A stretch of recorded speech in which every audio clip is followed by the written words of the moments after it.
Welcome back to Barely D&D. This is Barely Explained. Crying a little. We're coming at you fresh, a little unhinged, a little mad. Me and Zach are recording this at the end of a long work day. And typically we have a little glass of scotch or whiskey or our enemy's tears, but which are weirdly also alcoholic. You'll need help. But today we have. Why are our enemies listening? Because you got to keep your friends closer, your enemies closer. That's true. That's true. So we have coffee with whiskey in it now, some Crown. So that's what we're drinking. Oh, we got a dink. We got a dink. I had the wrong side on the handle. We still got a toast. All right. We're here to talk about D&D and laugh at things that aren't funny, but we think are hilarious. I mean, we think we're funny, so that does the job. I know you're funny. I'm just concerned about myself. Job. Insecurity. Long story short, we couldn't record, so now we're doing a little talk show, but we're also going to use it as an opportunity to make a cool announcement. We're going to have a new addition to the podcast feed pretty soon, a bi-weekly new campaign adventure that is going to be DM'd by me and Melanie. It's so cool. We've already played a couple sessions of it. It's been super fun. A second campaign. It's a little bit different than what the world that Zachary's built. It's extremely different, a little bit of a different vibe. Same people, so I mean, it's a similar vibe, but it's really fun. It's been really fun so far. It's still a little awkward. It's like taking your first steps. You're going to fall a little bit. I realize that I probably should spend more than 30 minutes practicing voices. But this week, in honor of this new campaign coming out soon, we're not going to name it yet. The name of it is on our Patreon right now. So if you're a patron, you already know what the name of it is and a little bit more of the vibe. But we're going to talk about the differences between being a new player and a new DM, because Zachary is the classic, the vintage forever DM, the guy who got into D&D and then got stuck with the job of making the stories cool. You've played in a few different things, right? Like a couple. I've done some one shots, and then me and a couple friends tried. One of our friends wanted to run Curse of Strahd, and it went for like a handful of sessions, and then it didn't continue. That's one pre-done campaign that I would love to play someday. I've told you before, if we, I don't know, maybe down the line when we get tired of Yalabrin, I don't know if we ever get tired of Yalabrin, but if you ever want to do like a prefab campaign, and I think you would do amazing DMing Strahd. The only problem is if I did like a module, I'd get halfway through it and I'd be like, well, this would be better if I changed everything. Well, yeah, and then I'd change everything. That's what I'd want. Like, I'd want you to like take it. I would just end up remaking Barovia. I would love that. Please do all that work for me, Zachary. What were you just saying about me being the forever DM? Exactly. But hey, I made a campain. That's true. I can't say that anymore. Oh my goodness, dude. Thank you. It's so fun to play. But I am the complete opposite. Me and Zach both got into D&D independently at the same time, which was wild. It was literally the same time frame. I remember just asking him, "Do you know what D&D is?" And him that was so wild. You asked me while I was working on one of the Yalabrin maps, and I was like, "Yes." How do I break this to him without sounding weird? Yes. But I was a complete opposite. I thought I was gonna have to be the forever DM, but thankfully Zachary already did it. So now I've played for almost a year now, which is crazy. I play a druid. I've gotten to almost level 6 now, which is crazy. Imagine a year of playing a game level 6. Yeah. Wow. Also, isn't it? I think sometimes it's easy to look back and be like, man, you guys leveled up so fast. And then you stop and you think about it and you're like, no, you've been where you've been for like a long time. Like you guys, it's been almost a year. We've played between 60 and 80 hours in session, I think. And you're not quite to level 6 yet. And we're not quite to level 6 yet. It's like 10 hours a level, which is fair, I think. And there's still so much left to do. It feels like we're just starting on our story together. But we're going to kind of highlight the differences between like being experienced in D&D, but being brand new to one of the sides of it, whether that's being a DM or being a player. And I think it's going to make some cool conversations. Zach came prepared with the questions loaded this time, so I'm going to mooch off of his great verbiage. And so I'm going to let him take control. Zach, what's the first burning question on your heart right now? You said something about mooching off of my work, and I just had a violent flashback to my first semester of plant biology. Did someone mooch off your work? No, I just did all of our group projects. So they all mooched off your work. Tried to help my lab partner. I tried to let my lab partners help, and then one week they just showed up, and all 3 of them simultaneously were like, "Yeah, we didn't do our stuff." And I was just like, "Okay," and then I just did all the rest of the projects. Oh my gosh, it's fine. We got good grades. Yeah, no kidding. So the first one is centered around players, and it's after playing for more than a year. So it's kind of geared toward you, but then I can comment. After playing for more than a year, what does it mean to be a good player? What does that mean to be a good player? I think what it means to be a good player is balancing the party and yourself, right? Because it's a weird thing because we're playing a game, right? And a game's only fun when everybody's having fun. That's true. And I say that loosely because part of telling a story is having difficult moments that may not feel good, but long run, it should feel great to play this game. Yeah. And so if your character is making every session a pain in the butt for everybody else for no good reason, it's what my character would do is not a good enough reason. No, it's really not. And so it's a balance of making a character that you care about and that you can pour yourself into, but that also can contribute to this game that everybody's collectively playing. Mm-hmm. Ooh, that was a slick answer, man. Do you feel like you're a good player? No. Why? I don't know. That was the first thing that came into my head. I think I'm a great player. You were just like, oh shoot, do I have to celebrate myself? No. Yeah. Shame. Self-praise is bad, and I should always feel ashamed. I don't know. I think I'm a pretty good player. I think that I'm almost more excited for the other party members' stories than I am my own. And sometimes I forget to focus on mine. And I think a theme of like the last biweekly breakdown that we did, which is also on the Patreon, which is also called the Third Watch now. Whoop. I kind of made a character plot decision that was kind of rude to one of the NPCs. But I don't know. I feel like it's going to be a bigger moment for Boz in the long run than it was a sour moment for the NPC, even though it was a huge sour moment for him. It's really, I think it's interesting because, and I promise I'll answer the question too. Maybe this is my answer to the question. So I'm just kind of mooching off of your answer because I kind of agree. I think, well, being a good player is complicated because not everybody's going for the same thing with D&D, but subscribing to the main version of D&D that we're talking about, where it's a game that people are playing, but also it's very much like we're all in it to explore a story together through role-playing these characters that we're exploring. So we're exploring characters to explore a story together. And so I use the phrase collaborative storytelling quite a bit on our discourse here. But I think to be a great player is to contribute to collaborative storytelling in my head. And so I think that's kind of why, in my opinion, I don't know, again, it's so easy to do the thing where like, I think you're great. Dude, I think you're great. But I think you are a very good player because I think really great parties are made out of different people. Like we could get a really interesting story with 5 Landons at a table, but we get a much better story, in my opinion, with 1 Landon and 1 Abby and 1 Jackie and 1 Micah. And I think part of why that all works so well is like, for example, Micah thinks almost not at all about any of the other characters when she's playing. And that's not an indictment. As a result, Craig is one of the best thought out and best role played characters in the whole group. Yeah. And it's good. It's very good that we have someone Micah is in the moment, head empty, no thoughts, just doing Craig. That's right. And then on the flip side, like Abby is super into the structure and the details and the lore. And I mean, that's not to say that she doesn't role play Greta extremely well sometimes, but overall, she's much more focused on the story. And then Jackie's much more focused on like the interconnective tissue between characters.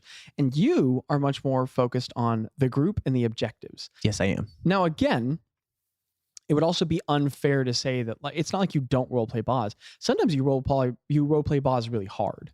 And it feels like that's happened with experience too, you know? Sometimes it feels like if you go back and you look at the early stuff with Boz, which there's nothing wrong with. There's scenes where you're just like, I don't know, and you go on. And now, like, I feel like you could hand you almost anything as Boz, and you could just step into it confidently in character. Yeah.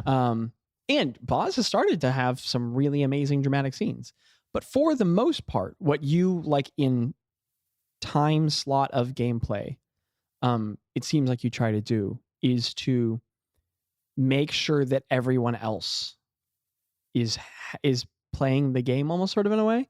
And so in a way, I think, I don't know, comparisons aren't always helpful. But I think almost in a way, it's like you're the most helpful player in the party. You are the player most actively making everyone else's experience conducive, which just enriches the experience for the whole thing. And I obviously can't talk about what we've recorded for the other group, but I promise I'm not just trying to say like to piggyback off of that. I have a question for you. Well, so last thought on this. Oh, okay. So I thought you were going to a new question. No. I was like, but to piggyback off of that, that's the sort of player I want to be. I want to play my character like you play Boz, if that makes sense. And obviously he's a very different character, so many things will be different. But like the functional role I have in the group, I want to only be in the foreground when it's necessary, when it actively improves the story, and the rest of the time I just kind of want to be enriching everyone else's and giving them the opportunity to be those characters. Because when you have that balance in the group, everybody needs a caduceus. That's all I'm saying. did you have any specific goals starting to play the campaign for the first time of what it meant to be a good player, in addition to what you've already said? Because I feel like you've gotten to see a lot of different players in action, and you've gotten to see the faults of people and the best of people. And a lot of times, if a group is willing to work together and communicate, being a bad player can really contribute to the long-term health of a group if they have that arc of like, oh man, I need to be a better player. You know what I mean? Yeah, being the problem character. Yeah. So I don't know, what has Forever DMing taught you about what it means to be a new player? Ooh, that's a really good question. That's a really good question. Nice. I think all that time DMing has made me think that maybe the best thing you can do as a player helping another player like start is to just create space for them. I think that's the best thing you can do, to make social space and like to create an environment that is reflective of what they need. And so if it's a very unsure character, like if it's somebody who's not comfortable talking a whole lot, creating an atmosphere in the game where there's not pressure on them to engage. If it's a player who has a lot of confidence taking very bold choices, but then might really quickly kind of regret the thing that they did. It's giving them the opportunity to have the centerfold, but then also like helping to rationalize the things that they've made. And so I think a lot of times to be a player who helps make space for the other players, I think that's the main goal. Yeah. All right. Do you have another question for me? I do. This is for you as a new DM. How does it feel to make a campaign setting? And how on earth did you start? It's just immense. I think that we started in different places when we went to make our campaign settings. I feel like you started pragmatically. Correct me if I'm wrong. I'm projecting here to see if I'm right. Which I may not be. I'm going to need you to say more before. At the end of this monologue, you may go, nice, but no. I think you were Uno reverse. You started off of it like, I'm going to make a fantasy environment for my friends to play in. Yeah. And then from that, just naturally progressed. Okay, well, there needs to be kingdoms. There needs to be factions. There needs to be wars. There needs to be a dynamic and fluid economy. There needs to be foliage. There needs to be monsters. There needs to be a sea. I didn't have an idea. I started off with the need for a setting. You're exactly right. We started off with an idea for a theme, right? And so we don't have as detailed of a world as Zachary does.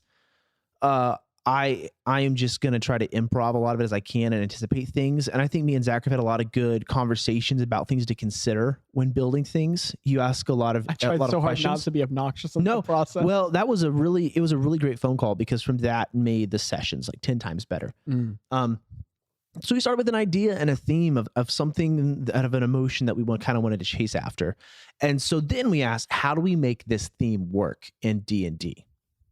Yeah. And so with that came the story, the places, the pantheon, It's sick, by the way. Your pantheon's so cool. I remember you asking, and the regular D&D gods too. And I was like, no, there's no regular D&D Which was, gods. the moment you said that, I was like, oh, heck yeah. I was like, let's go. Yeah. Because if there's anything that's true about the pantheon in 5e, it's that it's big. And if there's a second thing that is true, it's that people don't know what to do with it. Do you feel confident jumping into that pool? Then I mean, it's the pantheon's super cool to investigate. But man, if you don't like the pantheon, or if you're just like, I don't know what Maflag, the halfling god of feet, is about. Just dump the pantheon and make a new one. It's such a good way to approach it. Yeah. And I don't think a big part of the world is that the pantheon is kind of to blame. At least people think, for a lot of the problems. The narrative you've come up with the gods is so cool. And so a lot of the gods just like, it's been so long since people have interacted with a lot of them that a lot of them are forgotten and don't exist. So there could be like a much broader pantheon. It's so fascinating to frame the gods as like not necessarily the good guys, but I don't know. It's so easy to be like, oh, hot take. I, as a mortal, find the gods to be morally questionable. And then you're like, edgy story, and you're like, nice.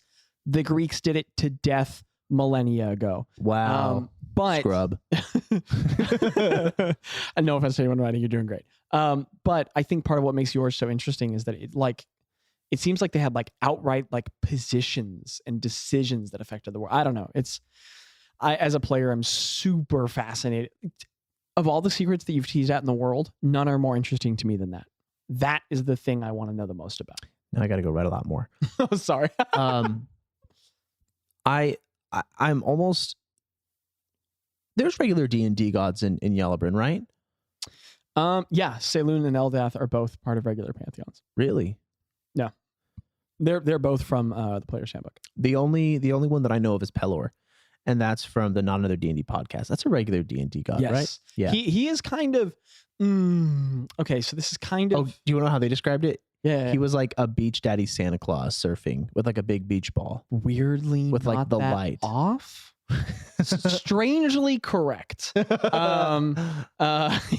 like vibe sort of way. I think he's also just been really heavily used at this point. So I think that kind of contributes to his mystique.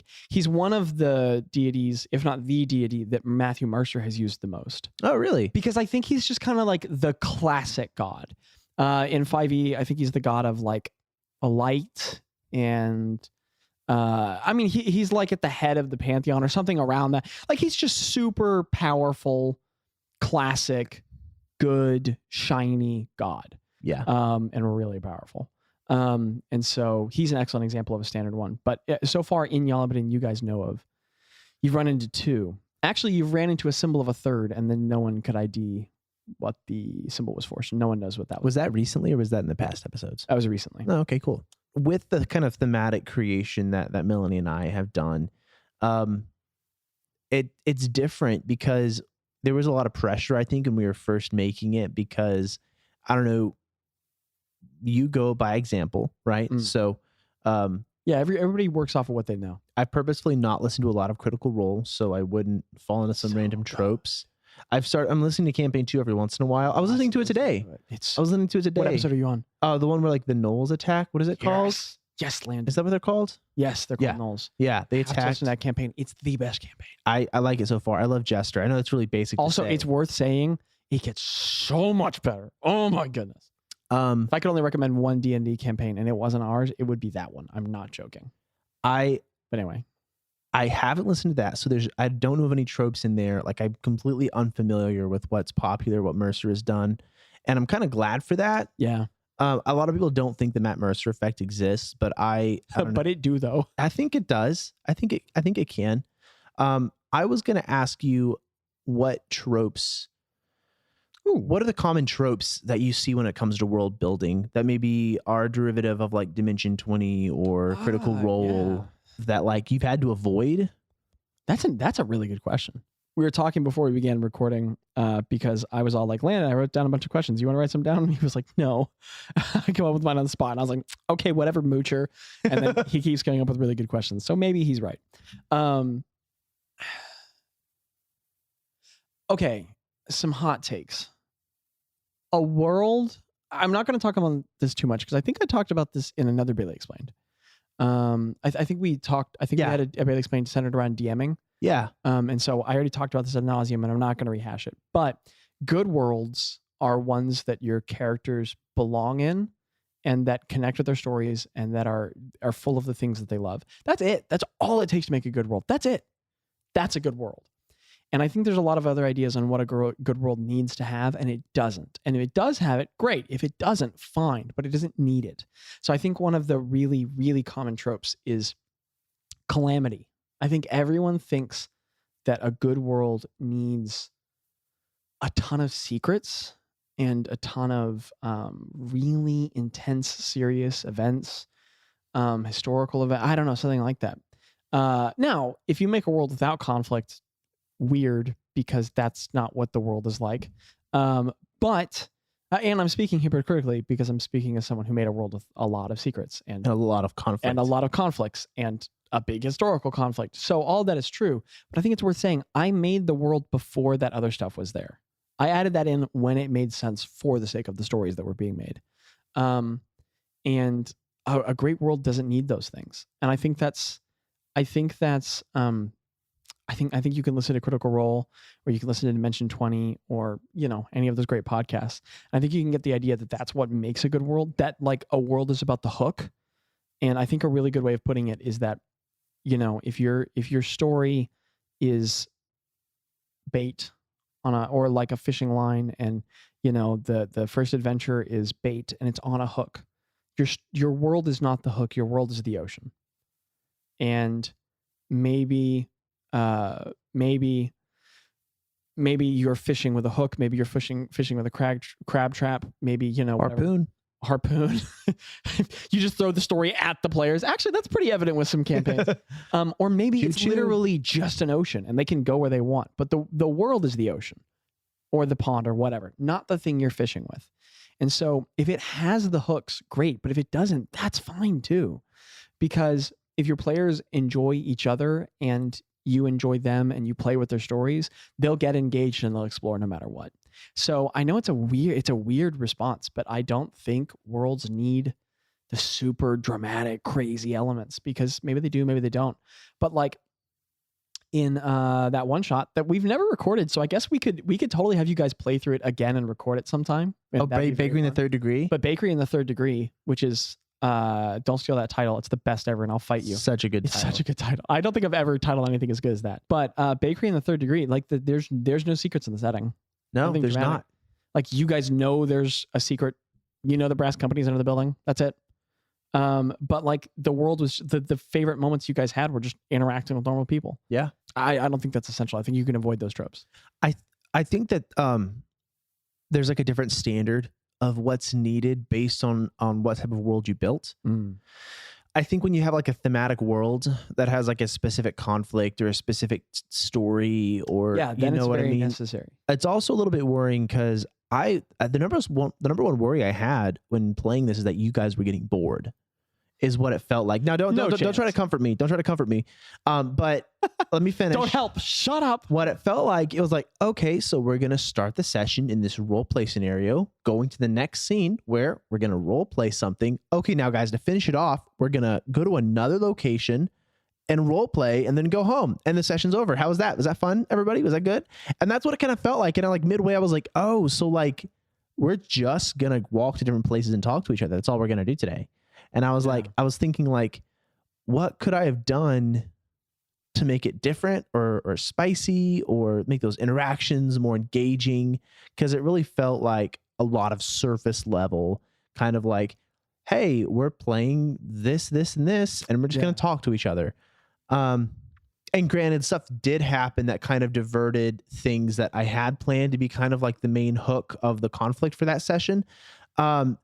And I spent probably 50% of that time trying to think, so how do I make this interesting now? You know? And so I think it's a good lesson of like,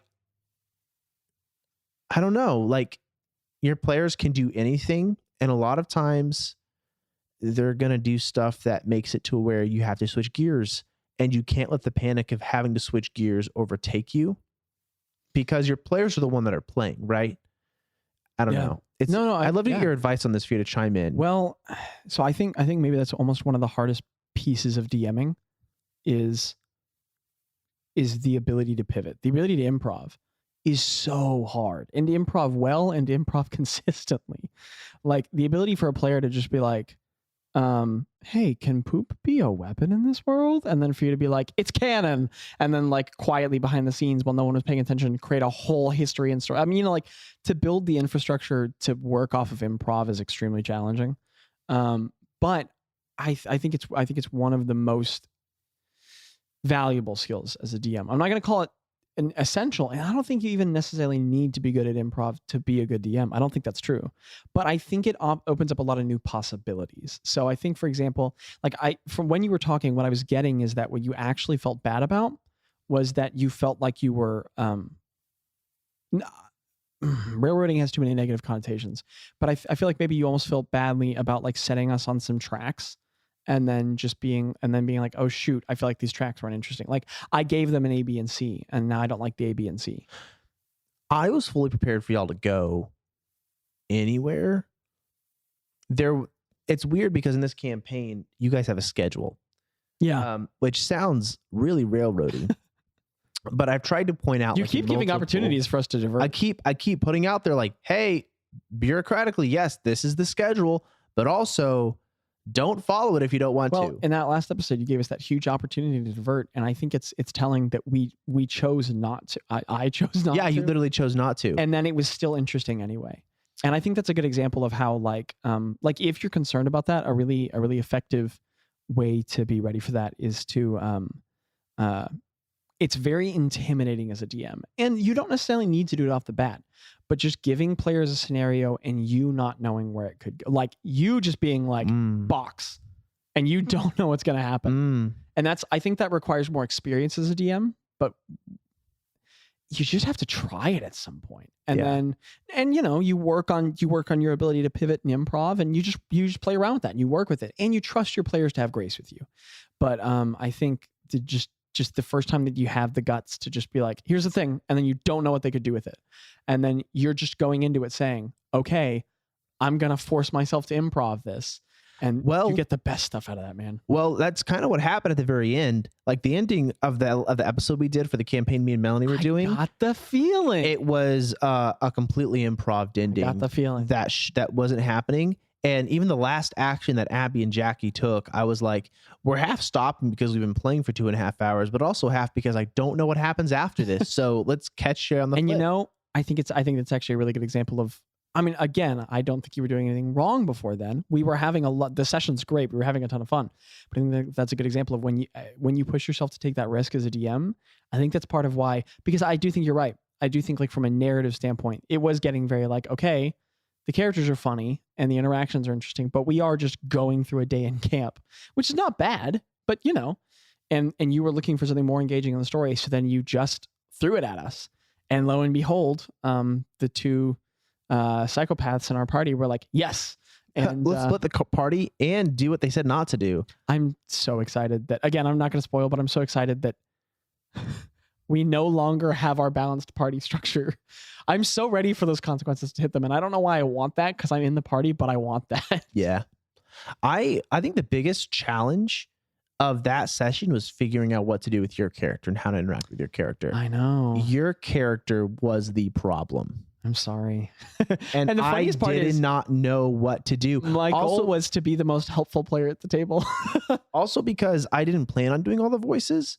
We're doing like a weird hybrid thing. I've never seen it done before. I actually have not ever seen it done. There's two DMs, okay, me and my wife, and we both have NPCs split up, and we have full authority to take control over narrative and descriptions, and we can make like executive decisions. That's what it is. And so it's so cool. It's also going to come up to where when we get farther in the sessions that you guys are going to be able to choose which DM makes the call, which is going to be interesting. Or we could flip, like for big decisions, flip a coin and see who gets it. I don't know, lots of stuff. That's odds so or cool. evens rules. I was going to introduce a new mechanic that I invented this session, but it didn't come up. I'm so excited for this campaign. But I don't know. It was different also because a lot of the voices were on me, and y'all interacted with some people that I did not expect y'all to. And so then I was like, oh, I guess I have to make this voice now. And I never thought of it. And one time it was really great. Like it was awesome. And the next time the other person probably isn't going to have the same voice the next time you meet them. And you know what? you have to make peace with the fact that that's just gonna happen. Yeah. If Matthew Mercer can mess up, can accidentally do 2 different voices for a character, everyone can. Yeah. So you just make peace with it. Yeah. I mean, it's fun. I think there are really good moments. Dude, it's so good. How did it feel being the character that caused the conflict? And Yeah, does that make was- you a bad player to be the person to cause conflict? First of all, no. Easy. Good answer. No, it doesn't. It's great. That wasn't a pointed question. I just wanted to hear you say no. I have a clear answer. No. But second of all, it felt weird because I think I told you going in, my whole goal was to be the kind of player who made your job easier. That really has been my goal. And I was very aware of the fact that last session I was the problem, which is fascinating because I think what happened is... Was that hard to do? A little. Yeah, just a little bit. And I think it was because I made a player who's just about the rules for the most part. Yeah. Largely. Yeah. And I think what happened is that like you guys have had you guys as an example. And it's not like you're not the most chaotic party to ever exist by any stretch, but you guys do your own thing and you're a wacky party. And my dude, just like when an authority figure's like, do it. I'm just like, yep. And I'm realizing you guys had no idea what to do with that. And I think you were kind of expecting everyone at the table to be an Abby or a Jackie. And instead, I was just there are all these opportunities that you gave me to rebel. And I was just like, no, I'm good. I'm going to follow the itinerary. Yeah. And halfway through, I was like, oh, I'm making a conflict for them in that. Well, actually, no. I was talking more about your interactions of trying to impress somebody and how it backfired on their player character. Yeah. And how I think it ended up being a really great character building moment one of the best moments for your character because it enabled there to be an interaction. And I assume that your character probably hasn't had in the past. Yeah. Or he's just dumb and young and we'll have it a couple times. Yeah, I mean, sometimes you got to learn. I'm basing a pretty good amount of this character out of my real life experiences. Really, and I was pretty unthoughtful in middle school, so I've said a lot of hurtful things, not considering what they would mean to other people. But so on that note, if we're talking about that interaction, I think actually okay. It was a weird, complicated. Man, you actually managed to make a question about me being a new player.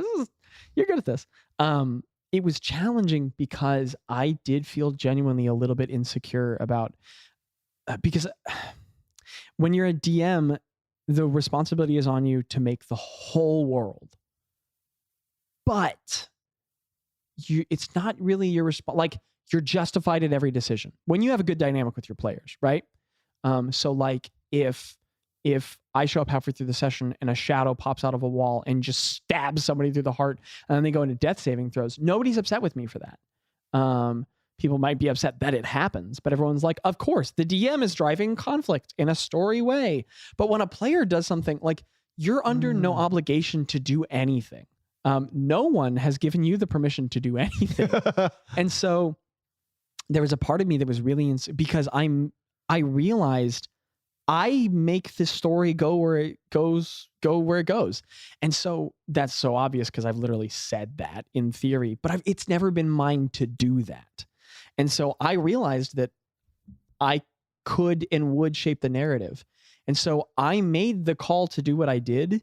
And I realized in that moment, I literally decided, I don't know if this is good or bad. I decided I'm going to challenge Jackie. I remember thinking, Jackie's too comfy in this. And I'm not like everyone else at the table feels like they know what's going to happen. And I was just like, my character wouldn't do that. I think you brought up a really great idea. And that is the idea of conflict and its responsibility on either side of the table. Yeah. Right. So as a DM, it is the expectation that you will cause conflict. Yeah. Right. That is literally, and we talk about like, fishing with a hook, with a harpoon, with a crab net, whatever you fish with crab. So far, hook. you've had a very like respectable fishing hook method. Yeah, and I just tend to have a harpoon method. The DM's job is to moderate conflict and to bring it in with an ebb and flow and to use it as a storytelling tool. A character's job has a different relationship with conflict. Very, yeah. Right. So your job is to cause conflict in different ways, but it's almost more to react to the conflict that the DM provides, which can create different little waves of conflict that go out between the characters. But it's almost like for a player to initiate conflict of their own volition that is like not in response to what the DM's doing. It's just like, why are they doing this? It's your if you're going to do that, it's your responsibility to make sure you're doing it in a way that respects the other people's stories, because everyone has implicitly trusted the DM to shape their stories, but the players have the ability to derail everyone else's story. Yeah. And all the players are trusting each other not to do that. And so it's such an interesting role to finally to realize that I can create conflict and to try and figure out when it's appropriate to do that. And I just went for it. Yeah. Appropriate conflict. I think felt really, I felt kind of intimidated, but also, I don't know. I felt convicted that I could see us all doing the classic things. And it just occurred to me all of a sudden, why would any of us be friends? I was like, I'm a middle schooler. I haven't learned how to not be a butt yet. So I was like, so I'm going to be a butt. Yeah. And yeah, I thought it was interesting. So what different types of conflict are appropriate for the player or the DM? Let's start with the players. Yeah. Oh, that's a good question. That's a complicated question because different parties can handle different things. It's very dependent and relative to the group. First of all, I think conflicts that are reflective of a real life conflicts always need to be handled more carefully, because people can have real life connections that are far heavier than the nature of the story. But I think maybe like for a player, the majority of appropriate conflicts in my head immediately are interpersonal conflicts. Ones that are about like the sort of fights and problems and interactions that people can have with each other. Mm-hmm. If you ever, I think it's a very dangerous game to harm another character. It's like during a long rest, the rogue is every night steals money from the other characters. Yeah. Or they go into a shop and someone is just like pickpocketing things constantly. Or like you rob somebody or you lie to someone. And I'm talking about to draw hit points, to draw blood from another. Oh. I think that is one of the most dependent forms of conflict, and is only appropriate when it has really been discussed and considered. And I think what's much more appropriate for the majority of those interactions is to make it about like interpersonal conflict. But the weird thing is the others aren't necessarily off limits. You just need to be 100% that your group is cool with that. And in the other campaign, there was actually a time that two characters almost fought each other, and the players discussed it beforehand because they knew it was going to come. So they didn't plan the interaction because that would ruin its authenticity, but they just talked about what lines were and weren't okay to cross.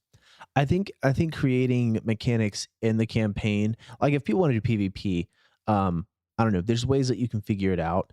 I think you inadvertently created a really great way to do PvP in Yalabrim at the Blood Bowl, especially since it's like no consequence combat. Yeah. And so, I mean, none of us fought each other. That's true. But I mean, very easily, like if two people technically you can. Like if let's say me and Craig like get like furious with each other. You could go work it out. I say let's go to the Blood Bowl. Whoever wins, that's what we do. Or you know what I mean? I don't know. It's like technically good. Conflict and its role. I think it does have two different roles between the DM and the players. Yeah, for sure. And not that it means that the DM has like a blank license to cause conflict and to do things, because I think that it's the DM's job to enact conflict responsibly, and I think it's the player's job to do conflict considerately. I think that's the difference. I like that. It's the DM's job to make sure that conflict always has a purpose, and it's the player's job to make sure that conflict always considers the other players. Wow. I think those are the standards. Good point, Landon. Next question. Sorry. Next question. What do you want to accomplish as a DM? And do you think you're succeeding at it? No, let's start with the first part. What do you want to accomplish as a DM? What's your goal? I want to get a good story out of a compelling setting that makes you guys feel like you're accomplishing something as players. Why? Why do you want that? Because I like to tell a story, and it's fun to tell a story that other people are interested in. I feel like you get the high of being an author in real time, right? Like to know that some people are reading your story. Yeah. And I've always wondered this when I buy books from people. It's like they get excited, but like, how do you know I'm reading it though? Because I don't. Yeah. I don't read it. Wait, what? I feel so bad because there have been authors that I like go and I buy books from because they're really cool, and it's like, yeah, they're making a sale, but what they're excited about is that someone's going to appreciate their story, right? Are you just admitting the fact that you buy a lot of books that you don't read? I've bought like 3 this year, and I have not read a single one, and they're all from local authors, and I feel really bad. That's amazing. I don't know if I've ever bought a book I haven't read. But the thing is, with DMing, that's true. you avoid that. You force them to listen to your story in real time, and they have to either enjoy it. Listen to it. And if they keep coming back, then you know they're enjoying it. So it just kind of like skips that. But you're not making any money though. So that's the toss up. That's true. That's true. Yeah, that's what I want. If you guys want to play here, you pay me. Yeah. What are your goals as a DM? Because you've created a world full of things that nobody's ever going to see. Like literally. I don't mean that in a hard way. That's true. You've created a world so vast and so huge that 4 parties could play full time. That's true. For like a year and still not necessarily run into each other. No. You guys have passed by whole things that I've just been like, okay, and then I just put it away because I just know that's forever then. Yeah. There's a whole anyway, I guess I can No, finish the sentence. Finish the sentence. Okay. Talk later. We'll talk later. Yeah, you guys sidestepped a major story thing a while back, but that's neither here nor there. Oh, was that when I cast silence on the guys at the dock? Nice try. Oh, and you know what? No. You know, I've talked a lot on our different by breakdowns, Barely Explains about how, like storytelling, and those are my goals. But I think in the course of you asking me this question, it's occurred to me I do actually have some different goals I hadn't thought about. You've told me you've written them down before and like looked at them. Yeah. Like that's how like you're part of your methodology being a DM. I know some of my goals I've already talked about on here. And if you'd asked me a while back, I would have said that those are my only goals. Goals like creating a respectable and safe environment, making people feel like their stories matter, stuff like that. Well, like they're all very like logistical, testable. No, I said that right. Testable goals. Sorry. But I've realized recently, I think I know what my goals are as a DM. And I think what I was talking about in the past were my standards that I wanted to meet as a DM. But I think I know what my goals are, and I don't think I've ever written them down. And I think there's 3. I want to make other people believe that their stories matter. And I think that's reflective in that thing we've started saying at the end of our episodes. Yeah. Like, I want people to believe that because I think it's only the experience of DMing this much that has taught me that most people don't believe that their story is important. So I think that is legitimately one of my goals. Second of all, I want to share the things that are important to me in the course of telling stories. I don't even know if that's the most noble thing ever, but I feel that way.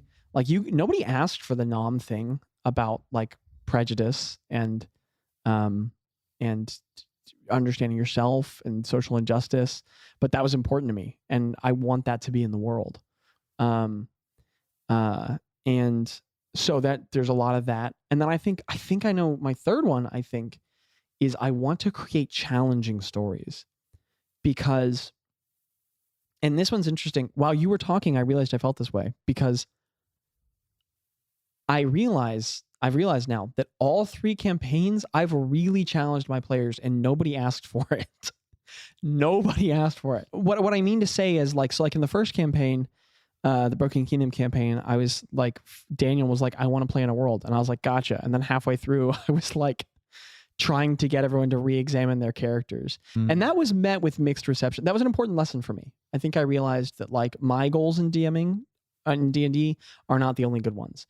And there were some really good moments with that in that campaign, but sometimes I just had to make peace with the fact that like those players weren't completely there for that. They weren't. And some of the best things I did afterward were when I wasn't doing that to them, and I just had to make peace with that. But then in the Legend of the New Ones campaign, everyone at the beginning of every character in that campaign, I've been like, what are your goals? And what do you want out of this? And then they tell me, and I'm like, cool, I'm going to do that. and no one asked to be challenged as a character. And then regardless, halfway through, I've challenged everyone a lot. I've there's one character in there where partly by their own actions, but also by me, like they've like kind of rethought completely who their character, like every single character. Andrea created a character who's supposed to be a charisma fantasy, and instead he's learned how to be a humble person. Kara created a character who was supposed to be completely background, and I made her the center of the story. Jenny joined the campaign saying that she was just going to have fun and not get involved in the story, and then I forced her to care about it. Mo made a character who was completely self-interested, and now I've like kind of tried to make him more interested in the other members of the party and to learn how to empathize. And like in my head, I wasn't trying to do any of this. Now as I look back at it, I'm like, I'm obsessed with challenging players. I don't even know if it's totally good, but I do. And like, I think it's for the better. Like everyone seems to love it, but I think it goes back to like, cause I think really what my goal is. So I think I'm interested in sharing what matters to me and making people believe that their stories are valuable. But also I think I'm interested in I think I understand how stories can change us. And I want the stories that we share with each other to change us in the course of us telling them. Because I'm realizing Micah walked in and she was like, my character's funny. And I was like, haha, you said your character's from a broken marriage? He is. And like, I had a phone call with Micah the other day where I was like, hey, I don't want to make anything uncomfortable with you. I don't want to push any lines, but like, let's talk about your wife and your son. And she's excited about it. She's on board for it. But I think I've already challenged Micah a lot. Like she started out with a joke character and she started taking him very seriously. And I'm not done challenging her on that. And Abby has very much been like, I'm not going to do this and this. And hopefully I'm never pushing anyone's boundaries, but there's been a number of instances where I've like pushed Greta into situation, like pushed her to self-reflect. And like the whole ton, like with the Thespis thing, I could have just played that off like it was funny. And instead I was like, haha, your character's afraid of dark magic. You just killed a man. And then I just made her go sit in it. And then like Boz you basically loaded him in and you were like, here's his story. I was like, okay. And then this far in, I've been basically like, what does it mean to be a druid? What do you think of the culture that you're from? And, we've talked about all that stuff. And my point in this is not how like, I know what everyone's stories should be. Like, that's not, when it's what your players want and when it's done respectfully and when you communicate with your players about it, only under those three circumstances, I think some of the best stories are ones where players come to the table and get challenged. Yeah. Anyway, it's working so far. So hopefully, those are all the questions that I had. And I know that you had more. Well, I had a last one that we didn't. It's okay. Here, we can keep going. Thank you so much for listening to Barely D&D. Landon, do you want to read out that question? The question is, why is Landon so handsome? That's not what it said. That's Landon. what it said. That's not what it said, and you know it. Tune in next week for more Barely D&D. Scoobity wop. Skibbity wop. Oh, you got to say the thing. Oh, the thing. Oh yeah, that thing that's central to our goals. Thank you for listening, and we want you guys to know that life is an incredible story, and I genuinely believe that you're an important part of it. I said it so well. I hope you're here with us next week. All right. Thank you. Stay tuned for more Barely D&D if you dare. That was a armchair expert reference. I don't expect you to know it, but Dax Shepard, if you want to get on our podcast, just hit me up. All right. Everybody have a good night. Evening, morning. Bye.